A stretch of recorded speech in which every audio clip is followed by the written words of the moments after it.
Mendiktisaintek Satrio bantah tuduhan tampar pegawai, sebut aksi demo terkait mutasi. Menteri Pendidikan Tinggi, Sains, dan Teknologi, Mendiktisaintek, Satrio Sumantri Brojonegoro, membantah tuduhan dirinya melakukan penamparan terhadap pegawai. Tuduhan tersebut mencuat setelah aksi unjuk rasa yang digelar di depan gedung Kemendiktisaintek, Senayan, Jakarta, pada Senin tanggal 20 Januari tahun 2025. Penamparan tidak ada sama sekali, tegas Satrio saat ditemui di kampus Institut Teknologi Bandung (ITB), Jalan Taman Sari, Kota Bandung. Satrio menduga aksi demo dipicu ketidakpuasan terhadap kebijakannya yang melakukan rotasi dan mutasi besar-besaran terhadap pegawai di kementerian tersebut. Menurut dia, mutasi merupakan bagian dari upaya pembenahan setelah pemecahan kementerian menjadi beberapa entitas mandiri.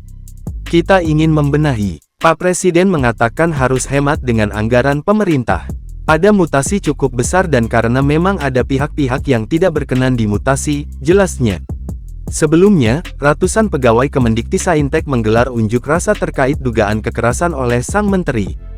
Beberapa peserta aksi menuding Satrio sering menamparkan pegawai dan memecat ASN. Salah satu spanduk yang dibawa peserta demo bahkan menyebutkan permintaan untuk dibebaskan dari Menteri Pemarah dan Suka Bermain Tangan.